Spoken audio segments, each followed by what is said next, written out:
Ma'am দেখেন তো এই গরুটা পছন্দ হয়নি। এই গরুর দাম কত?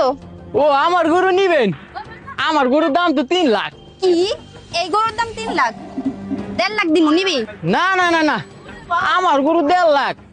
আপনারা মনে হয় আড়াইয়া 2-1টা গরু দেখেন নাই। আমার গরুটা যেমন ঢকালা, টাকাও লাগবে এমন ঢকালা। আচ্ছা ঠিক আছে, তুই দামটা তো তুই তো বাড়াই বলতেছস, তোরে আর 10,000 টাকা বাড়াই দিতেছি, 1,60,000 টাকা দিতেছি, তুই গরুটা দিয়া দে। না না না না, আমার গরু এই দামে দিম না। আপনারা অন্য জায়গায় যেয়ে দেখেন, আমার গরু এই দামে দিম না। কি তুই আমার মুখের উপরে কথা বললি? বেয়াদব! ম্যাডাম, আপনি আমার থাপড় মেরে দিলেন। তোর থাপ্পড় মারবো তো কি করবো?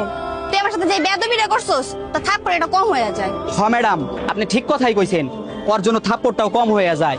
শোন, তুই যদি 1,60,000 টাকায় গরুটা দেস তাইলে দে, আর যদি তুই গরুটা না দেস তাহলে তুই হাট থেকে চলে যা।